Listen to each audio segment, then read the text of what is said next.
Hello, já jsem Broňa, nadšený učitel angličtiny z Brna, který pomáhá lidem zamilovat se do angličtiny. No a teď vás nadšeně vítám na začátku tohoto videa, což je rozhovor s Danem, pravým Londýňanem a taky mým kamarádem. A v tomhle rozhovoru, kde on byl samozřejmě v Anglii a tady, tak jsme si na dálku povídali o věcech jako jak znít víc cool pro londýnské uši, jaký chyby nejčastěji slyší kolem sebe v Londýně, jak to udělat, abyste rozuměli skutečné mluvené angličtině, dá nám nějaký slangový cool výrazy, který se hodí v Londýně znát. Taky nám řekne, co si lidi představí typicky, když slyší Česká republika, to mě velmi pobavilo.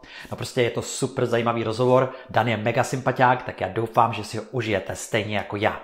Jenom malá vsuvka, moc se omlouvám, nejsou tam titulky, já je prostě nestíhám, je mi to fakt líto. Připravený? Tak pojďme na to!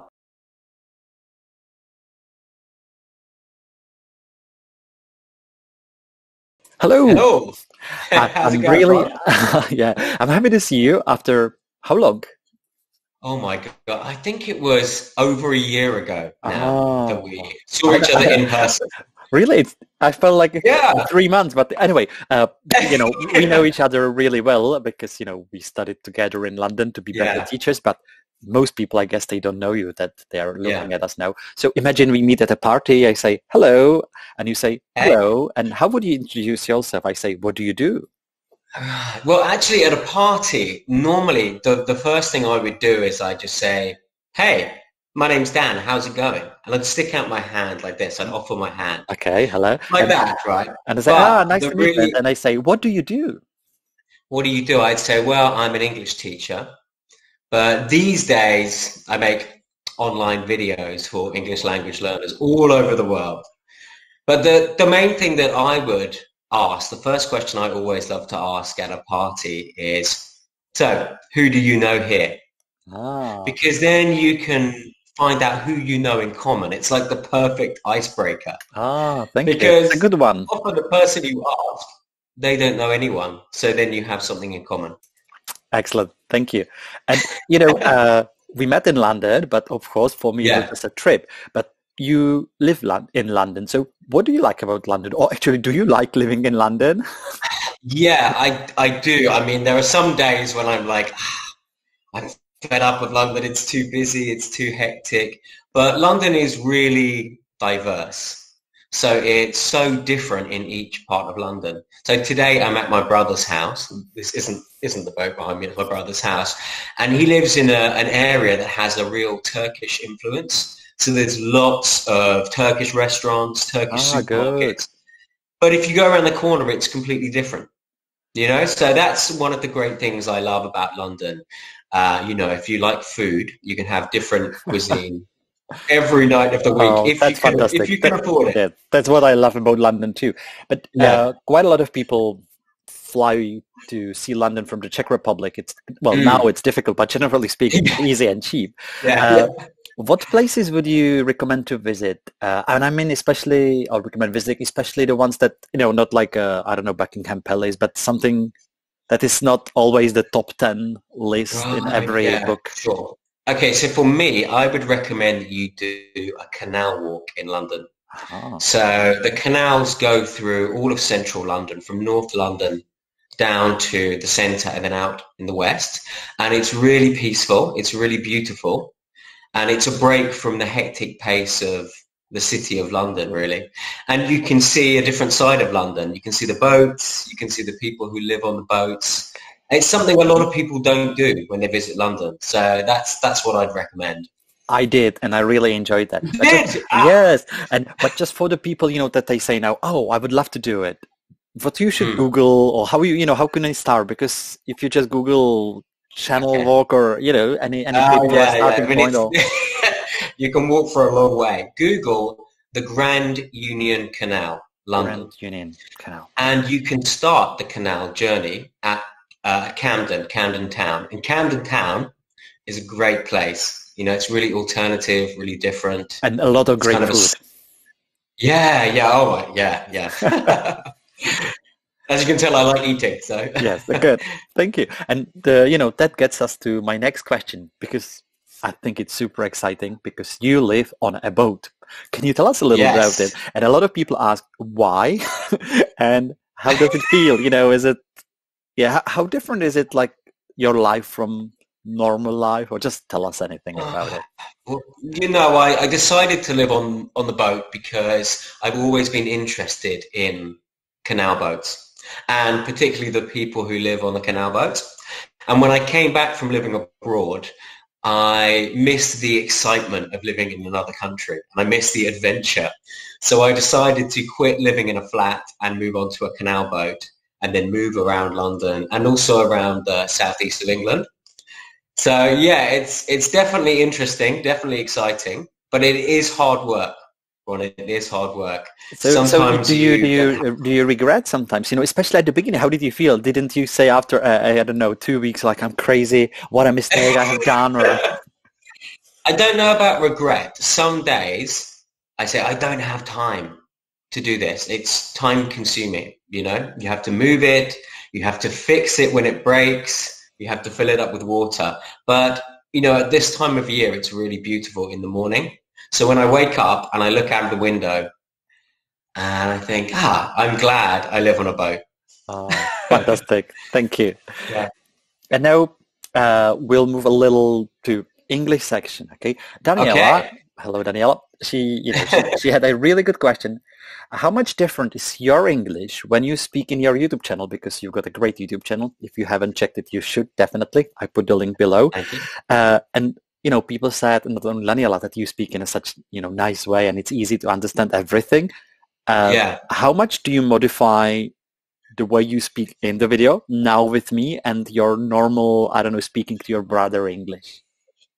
Oh, okay. This is such a good question. Now, I try my best to speak as naturally as possible because I know from teaching students who come to England that they are shocked when they arrive in the UK because of, how quickly people speak in conversation. So I try to give videos that are natural but clear. So I don't slow it right down, speak really slowly. I try and speak at a natural speed, but say my words clearly.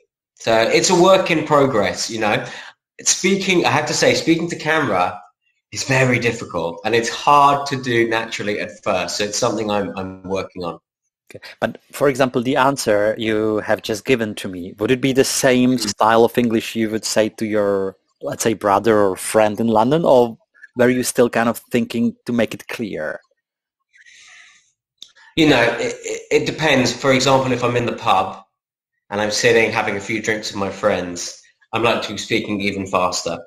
Can you give us a little example? It would be really nice to hear, the real... No, you're making me sound like I don't speak. Maybe I'd speak like this if we were chatting in the pub, talking about current events. So maybe a bit faster. But I try, my whole channel is about natural English that I actually use. So often in the textbooks, the English is not very realistic. You know this, Bron, from being in London, right? Yeah. So I'm trying to give examples of the English that I use and that I would use in conversation. So that's my main aim, and being natural is important to me. I think it's very useful. And the question connected with that is that people quite often feel they understand the textbook English, it's so clear. It's like, I have a nice day. And then suddenly they hear a native speakers and all they hear is like, oh, like a dog, oh, are nice. And they can't actually say where it's like one river flowing towards you and you don't know what to do. Like a river. Any tips? How to improve the listening skills, the ability to recognize what people say actually in real life? Yeah. Well, that English people speak like that because it's easier to say the words. It's kind of lazy, really. So it all flows into one, Some words we join together, some words we barely say, some sounds that we lose. For example, I might say, you should have told me about the party. Mm-hmm. Or I could say, you should have told me about the party. So there's your example. The second one is more natural. So this is called connected speech, right? And it's something that your learners can study. In the same way they study grammar, there are rules to connected speech. There are the words that we say very quietly and we swallow them. And then there are the words that we really pronounce and are really clear. So I would suggest, looking online for courses in connected speech. There's some great lessons out there. And of course, Ron, me and you, we know all about connected speech. Well, you do definitely we more can than help I. teach you about it. But it's something you need to study in the same way that you would study grammar, and think of it as a skill you are developing to be able to catch the words as they're being said. I would also recommend listening to authentic text, right? So the radio in the UK, London radio stations, soaps on TV, all of those things are a really good way to hear that sort of natural spoken English, the river of sound, and to get practicing. Yeah, thank you for that. I think for what is difficult for a lot of people is the idea that you work on something that looks like your pronunciation to improve your listening skills. So, when sometimes people ask and I say work on the connected speech, usually it looks like you're improving your own pronunciation and they don't see the listening in that, but it really is interconnected. Sure, yeah, it's all connected, yeah. And I think something, we worked on this a lot in London, is how to teach that hearing, the connected speech. And it's something that a lot of people haven't been taught before. And it's something that I want to really focus on in my channel. So hopefully I'm going to make a few videos on that particular topic. We are looking forward to it. The next question is, it's nice. It's from Bohdana, my friend. She would like to know if there are some phrases, then when she or anybody else uses it, you feel like, it somehow like melts your heart, or, you say, and then you're more willing to forget other mistakes. Are there any things that you're kind of super pleased to hear from not native speakers? Oh, yeah. Oh, this is a really difficult question to answer. I spent a lot of time thinking about this last night. People in London are very accepting of foreigners because, London is a multicultural city. So, I think people in London they'll let you get away with mistakes you make in your English. But one thing that's very important in the UK is politeness and saying please and thank you. And actually something I say all the time that sounds really simple is cheers. So, I would say cheers to you if we're having a drink. Cheers, like this. But I also say it to mean thank you. And I say it to everyone. So when I get off the bus, I say cheers. When I'm in the shop, I say cheers. When I'm leaving the pub, I say cheers. It's something you should try to say because it's informal, it's natural, and it's polite. Fantastic. So I hope that answers your question. That was a difficult one. Cheers. Cheers. The next question that people wanted to know, they asked me to ask you if there are any commonly used slang phrases or something that, you don't find it in the textbook, but people would say it normally on the street and you can be maybe confused if you don't know that. Oh, okay. Yes, I got some really good examples. My first one is bloke. So a bloke is another word for a man. Okay, so Ron, you are a bloke. And you're a good guy, right? A nice guy. You've got a good heart. So I would say a decent bloke. A decent bloke. Thank you. I like being called that. If someone said, what Ron like, I'd say, he's a decent bloke. So that's Thank you. So you're a decent bloke, Ron. Thanks a lot. The other one I would say is gutted. This means disappointed. So when something doesn't go my way, when something goes wrong, I say, I'm gutted. Or if you want to make that stronger, I'm absolutely gutted. So, if I lose my wallet... It's originally this part of our bodies to try? Yeah, that's right. The gut is that bit down here. Yeah, so gutted, yeah. Like someone's, it hurts here that you're so disappointed. Good. Thanks a lot. And one more, yeah. So the other one is mate, which means friend or buddy. And can it be also a girl or it's only a boy? It's actually really just blokes. Just blokes. But I say it with cheers, so I say cheers, mate. Cheers, mate. So what's the difference between bloke and mate? I mean, do you feel some kind of difference in meaning? Yeah, so mate refers to, it's like friend. It's like saying cheers, friend. Bloke simply means man. Good. Thank you. Yeah. Is there anything for girls, like an equivalent for ladies? There is, hun, cheers, hun, or cheers, darling. That's very like London English. There, cheers, darling. So this darling isn't really cheesy thing, because in Czech, when we would say this, it sounds like I'm trying to be too sweet, so it doesn't have this connotation. That's the thing. Be a bit careful with that. But most blokes like to be called mate.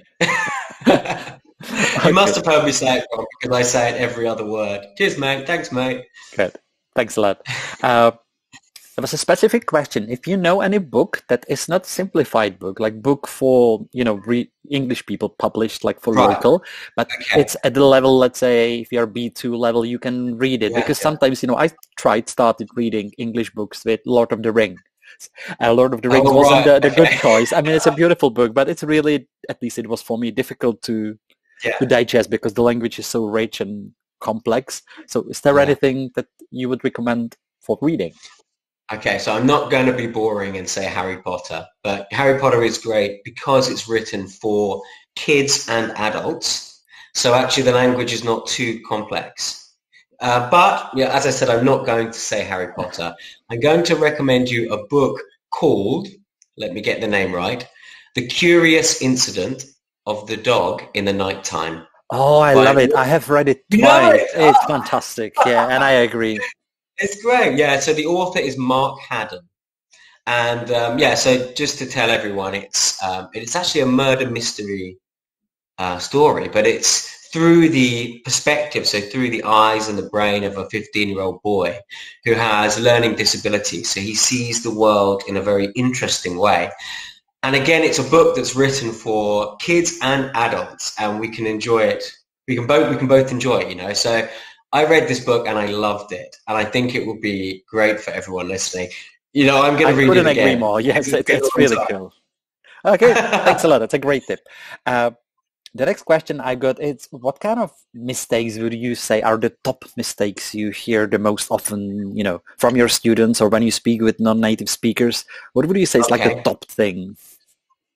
All right. So, I hear a lot of grammar mistakes to do with verb form. So I have watched the Harry Potter films. It should be, I have seen the Harry Potter films, or I am believing you should be, I believe you. I hear those a lot, and I hear people missing articles. So my boss is great person should be, my boss is a great person. But the mistakes that I notice the most are mistakes of collocation. So words that don't really go together. So one of my students yesterday said to me, I have a big knowledge of classic cars. He really loves cars. And, I thought, big knowledge? I understand you. It's not what I would say. So I said, we would say great knowledge or a vast knowledge of classic cars. And actually, it's those kind of mistakes that make the difference between being beginner or intermediate and being advanced, fluent and natural. Another example is one of my students said, can you give me a favor? Which should be, can you do me a favor? So the mistake sounds really big to my ears. So these are the mistakes that I notice the most. Not so much grammar, more vocabulary. Okay, thanks a lot. And what can we do? We, let's say the people of the Czech Republic that will probably watch it, to sound better to your ears. Is there any easy fix so we sound a little bit better, or cooler? Yeah, I would say, just looking for my answer now. So maybe I just say because I'm a nice bloke, decent bloke. I sent some of the questions to Dan the night before, so he's super ready for us. So maybe to explain where he is looking. So I would think, the best way to sound natural, which is, what everyone wants to do is sound natural when speaking, is to really focus on vocabulary and building up a collection of expressions and phrases that native speakers are using. You know, a lot of courses are really focused on grammar, and grammar is important. Yes, it's really important. But there are so many good natural expressions that you can pick up through reading like authentic text. So books like the one I mentioned, also newspapers, magazines, blogs, all of those things are important. Like, just to give you an example, you know, you could say, when talking about happiness, I feel happy. But you could say, I'm feeling tip-top. I'm feeling over the moon. I'm feeling on cloud nine. Start to note these down in your notebook and try and build those expressions. That's my tip. That's fantastic. Thank you very much. And a question connected with that. Can you give me any tip what I can improve about my English? I mean, you're very polite and you will say something like, yeah, it's good. But can we skip this part and say, Ron, work on this, or this is something, you know, you can do to be better? Oh, it's about you. Oh, okay. Just one super small thing, you know, so. Yeah, I would say, you know, I hate to go back to that last point that I just made. So work on the natural expressions, so slang and the informal expressions, because you learn a lot more of those formal expressions in the textbooks and in the lessons. But it's about exposure, you know, like surrounding yourself with real English. Okay, so forget about the textbook, put it aside. Don't worry about understanding every word though, because what's more important is exposure to different types of text. That would be my tip. I have last two questions, but before them, I have one I just discovered I would like to ask. Is it, do you still accept or private students? You know, if somebody feels like, oh, he's such a decent bloke, I really love him. You know, I know that, you know, the YouTube channel is open for everybody, but if somebody would like to have like private lessons with you, are you open to that? I do. Yeah, I do. Actually, I've been teaching, you know, with the whole coronavirus and, you know, the way that things are moving online. I do a lot of teaching one-to-one, a bit like this on Zoom, actually. I've been doing that since I moved back from abroad. So I love teaching people like that, and it is a great way to, you know, practice. So we put some contact below, and if somebody is interested, you know, they can get in touch. Check out the website. Yeah, fantastic. Perfect. And last but one question, you know, what do you associate you, or generally speaking, people in London or your friends with the Czech Republic? When you hear the Czech Republic, what is the thing in your head, the association of thing, you know? Okay, so everyone knows that Prague is a beautiful city, like a really picturesque city. So I think it's on a lot of people's go-to list, you know, when we can travel again. A lot of people I know really want to go to Prague. Also, it's going to sound very British, there is Czech beer. So we know the Czech Republic has amazing beer, and also footballers as well. So I remember, I don't know, do you like football, Ron? Yes, I do. You do. So Karel Poborský? Yeah, but in Czech we would say Karel Poborský. Karel Poborský, okay, that's better. So I remember him, he played for Man United, and Peter Cech as well. I think he's Chelsea or Arsenal. Yeah. So that's what most Brits will think when you say Czech Republic. It sounds very British, football and beer. No, it's cool. I like it. I mean, we like football and beer as well. I mean, I speak generally speaking, of course.